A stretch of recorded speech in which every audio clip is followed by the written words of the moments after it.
అయోధ్యకు చేరుకున్న పాముల గుంపు. అయితే విశ్లేషకులు ఈ పాములు నాగలోకానికి చెందినవిగా చెబుతున్నారు.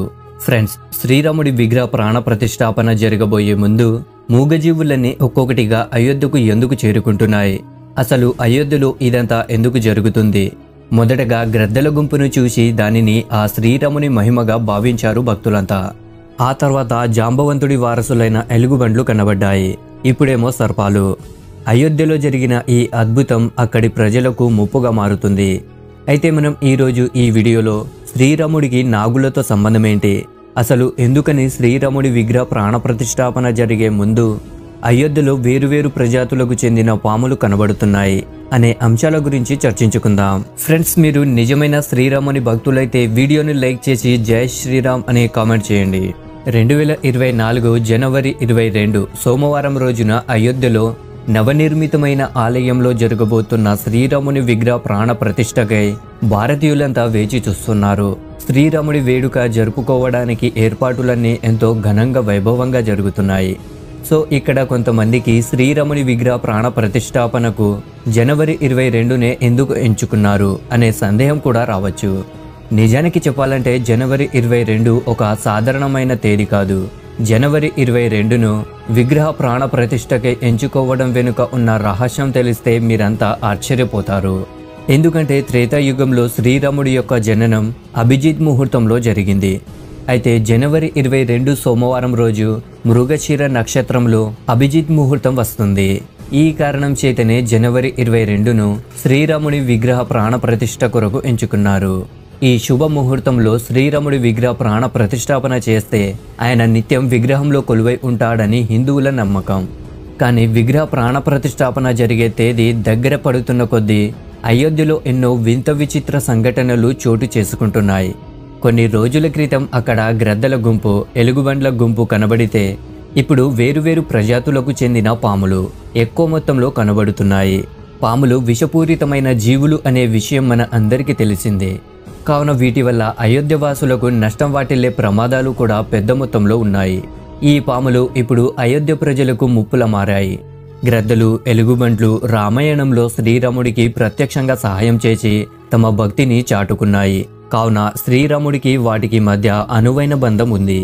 కానీ శ్రీరాముడికి పాములకి మధ్య సంబంధం ఏమిటి అనే అంశం గురించి మాట్లాడుకుంటే ముఖ్యంగా అయోధ్య నగరంలో 2 ప్రజాతులకు చెందిన పాములు వేరువేరు ప్రాంతాల్లో అధికంగా కనబడుతున్నాయి. కొంతమంది విశ్లేషకులు వీటిని తక్షక్ మరియు వాసుకి అను సర్పాలుగా పేర్కొంటున్నారు. అయితే కొన్ని మాన్యతల ప్రకారం చెప్పుకునేది ఏమిటంటే శ్రీరాముని సహోదరుడైన లక్ష్మణుడు సాక్షాత్తు శేషనాగు యొక్క స్వరూపం.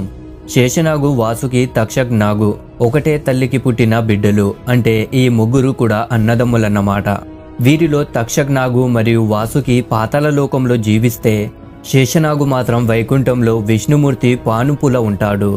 కావున కొంతమంది అభిప్రాయం ఏమిటంటే శ్రీరాముడు సీతా సమేతంగా శేషనాగు స్వరూపుడైన లక్ష్మణుడితో కలిసి అయోధ్య పుణ్యక్షేత్రంలో నివాసం ఉండేందుకు వస్తుంటే శేషనాగును కలిసేందుకు తన తమ్ముళ్ళు అయిన వాసుకి, తక్షక్ ఇద్దరు అయోధ్యలో ప్రత్యక్షమవుతున్నారని భావిస్తున్నారు.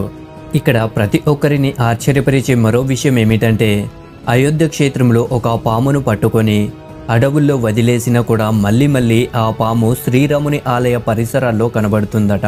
దీంతో అక్కడ పని చేయాలంటే ప్రతి ఒక్కరికి ఎంతో ఇబ్బందిగా మారింది. ఫ్రెండ్స్, మీరంతా దీనిని భగవంతుని మహిమగా భావిస్తే మాత్రం ఇప్పుడే కామెంట్ సెక్షన్లోకి వెళ్ళి జై శ్రీరామ్ అని కామెంట్ చేయండి. ఫ్రెండ్స్, శ్రీరాముడికి నాగలోకంతో ఉన్న సంబంధం ఏంటి అన్నది ప్రతి ఒక్కరికి ఆలోచింపజేసే ప్రశ్న. అయితే శ్రీరాముడికి నాగలోకానికి మధ్య సంబంధం తెలిస్తే మీరంతా తప్పకుండా అయోమయంలో పడిపోతారు. ఎందుకంటే విశ్లేషకులు ఈ మొత్తం ఘటన క్రమాన్ని మల్టీవేర్స్తో ముడిపెట్టి చూస్తున్నారు. మల్టీవేర్స్ను తెలుగులో సృష్టి చక్రం అని కూడా అంటారు. విశ్వంలోని ప్రతి ఒక్క సృష్టి చక్రాన్ని కల్పం అని అంటారు. ప్రతి కల్పానికి 4 యుగాలు లేక 4 భాగాలు ఉంటాయి. ప్రతి కల్పంలోని 2వ యుగమైన త్రేతాయుగంలో శ్రీరాముడు జన్మించి రావణుని సంహరించాక వైకుంఠానికి తిరిగి వెళ్ళిపోతాడు. అంటే ఇప్పుడు మీరు భూమిపై జీవిస్తున్న ఈ జీవనం వేరొక బ్రహ్మాండంలో జరిగిపోయి ఉండొచ్చు, లేక జరగబోతుండొచ్చు, లేక జరుగుతూ ఉండొచ్చు. ఇక ముందు మల్టీవర్స్ గురించి మాట్లాడుకోబోయే ముందు మనమంతా ఒక పౌరాణిక కథ గురించి తెలుసుకోవాలి. ఎందుకంటే ఇది విన్న తర్వాత మల్టీవర్స్ పై ప్రతి ఒక్కరికి ఎంతో కొంత నమ్మకం ఏర్పడుతుంది. మన పురాణాలలో కేవలం 3 మాత్రమే మల్టీవర్స్లోకి వెళ్ళి జీవించగలిగే యోగ్యత ఉంది. వారిలో ఒకడు తక్షక్ నాగు, రెండవది వాసుకి మరియు మూడవది కాగ్ బాసుండి. తక్షకు మరియు వాసుకిల గురించి మన అందరికీ తెలుసు. అయితే ఇక్కడ ప్రతి ఒక్కరి మనసులో కాగ్ బాసుండి ఎవరు, ఈయనకు మల్టీవర్స్లోకి వెళ్ళి జీవించగలిగే వరం ఎలా లభించింది అనే సందేహం మొదలై ఉంటుంది. వేద పురాణాల ప్రకారం చూసుకుంటే కాగ్ బాసుండి ఇప్పటిదాకా 16 రామాయణాలు 11 మహాభారతాలను చూసేశాడా. ఈయన కల్పాంతం వరకు తన శాశ్వత స్వరూపంలో జీవించి ఉండగలడు. ఎందుకంటే స్వయంగా శ్రీరాముడే కాగ్ బాసుండికి అమరత్వాన్ని ప్రసాదించాడు. ఒకసారి బాల్యవస్థలో ఉన్న శ్రీరాముడు ఆడుకుంటూ కాకి రూపంలో ఉన్న కాగ్ బాసుండిని పట్టుకునే ప్రయత్నం చేస్తాడు. కానీ కాగ్ బాసుండి మాత్రం శ్రీరాముడి నుండి దూరంగా ఎగిరిపోతాడు. కానీ ఒకానొక సమయంలో తన దివ్య దృష్టితో శ్రీరాముడి నిజస్వరూపాన్ని తెలుసుకున్న కాగ్ బాసుండి సృష్టికి ఆది అంతం అయినవాడను గుర్తించలేకపోయానని బాధపడతాడు. అప్పుడు శ్రీరాముడు కాగ్ బాసుండి పట్ల దయదాల్చి ఏం వరం కావాలో కోరుకోమని అడుగుతాడు. అప్పుడు కాగ్ బాసుండి తను ఎప్పటికీ శ్రీరాముని భక్తిలోనే లీనమై ఉండాలని వరం కోరుకుంటాడు. ఆ మాట విని ఎంతగానో ప్రసన్నుడైన శ్రీరాముడు కాలం కాగ్ బాసుండిని చంపలేదు, తాను కల్పాతం వరకు జీవించే ఉంటాడని వరాన్ని ఇస్తాడు. ఇలా అమరత్వాన్ని పొందిన కాగ్ బాసుండి కాకి రూపంలో జీవిస్తూ శ్రీరాముని సేవ చేసుకుంటాడు. సృష్టి చక్రం పూర్తయిన మరలా ప్రారంభమైనప్పుడు ద్వాపరయుగంలో జన్మించే శ్రీరాముని చూసి జన్మధన్యం చేసుకుంటాడు.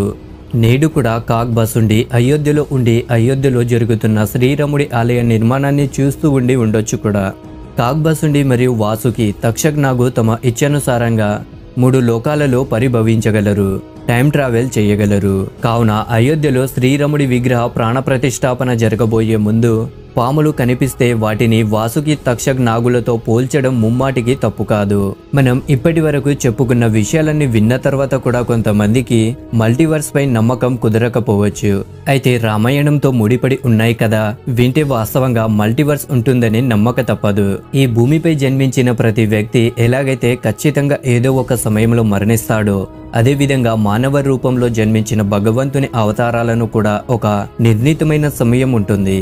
అది పూర్తయితే సాక్షాత్తు దేవుడైన ప్రాణాలు వదిలి తిరిగి తన లోకానికి వెళ్ళిపోవాల్సిందే. ఇదే విధంగా శ్రీరాముడు కూడా భూలోకాన్ని వదిలి విష్ణువు లోకానికి వెళ్ళాడు. కానీ శ్రీరాముడి మృత్యువుకు ఉన్న పెద్ద ఆటంకం హనుమంతుడు. ఎందుకంటే హనుమంతుడిని దాటుకొని శ్రీరాముని ప్రాణాలు హరించడం అనేది యమధర్మరాజు వల్ల అయ్యే పని కాదు. అయితే ఈ సమస్యకు శ్రీరాముడు కనిపెట్టిన పరిష్కారం మల్టీవర్స్ తో ముడిపడి ఉంటుంది. భూమిపై తన జన్మ చాలించే సమయం ఆసన్నమైందనే విషయాన్ని తెలుసుకున్న శ్రీరాముడు తనువు చాలించేందుకు సిద్ధమవుతాడు. కానీ నిత్యం రామనామస్మరణం చేస్తూ శ్రీరాముడిని స్వయంగా భావించే హనుమంతుడిని దాటుకొని శ్రీరాముడి ప్రాణాలు హరించే సాహసం యమధర్మరాజు చెయ్యడు. మృత్యువు తన దరి చేరాలంటే హనుమంతుడిని అడ్డు తొలగించాలనే విషయం తెలుసుకున్న శ్రీరాముడు ఒక స్వరంగంలో తన ఉంగరాన్ని పడేసి తన ఉంగరాన్ని వెతికి తీసుకురావాల్సిందిగా హనుమంతుడిని ఆదేశిస్తాడు. అయితే హనుమంతుడు తన శరీరాన్ని సూక్ష్మ పరిమాణంలోకి మార్చుకొని స్వరంగం గుండా పాతాళలోకానికి చేరుకుంటాడు. అక్కడ హనుమంతుడు నాగలోకానికి రాజైన వాసుకిని కలిసి తాను శ్రీరాముడి ఉంగరం వెతికేందుకు వచ్చానని చెప్పడంతో వాసుకి హనుమంతుడిని నాగలోకం మధ్యలోకి తీసుకువెళ్తాడు. అక్కడ వేలాది ఉంగరాల కుప్ప ఉంటుంది. అయితే హనుమంతుడు ఆ ఉంగరాల కుప్ప దగ్గరకు వెళ్లి చూస్తే అక్కడ అన్ని శ్రీరాముడి ఉంగరాల వంటి ఉంగరాలే ఉన్నాయి. వాస్తవంగా చెప్పాలంటే అక్కడ ఉన్నటువంటి ఉంగరాలు అన్నీ శ్రీరామునివే. కానీ ఏమీ అర్థం కాక అయోమయంలో ఉన్న ఆంజనేయుడి వద్దకు వాసుకి వచ్చి మనం జీవిస్తున్న ఈ యుగం ఇంతకు ముందు కూడా జరిగింది, సమయంతో పాటు ఇది ప్రారంభమై అంతమవుతుంది. ప్రతి కల్పంలోనూ 4 యుగాలు మొదలై పూర్తవుతాయి. ప్రతి సతయుగం చివరలో ఒక వానరుడు శ్రీరాముడి ఉంగరం వెతికేందుకు అక్కడికి వస్తాడు. అప్పుడు శ్రీరాముడు భూలోకాన్ని వదిలి వైకుంఠలోకానికి వెళ్తాడు. అందుకు ఇక్కడ వేలాది ఉంగరాలు ఉన్నాయి అని చెబుతాడు. ఫ్రెండ్స్, బహుశా మీ అందరికీ ఈ మల్టీవర్స్ కాన్సెప్ట్ అర్థమైంది అనుకుంటా.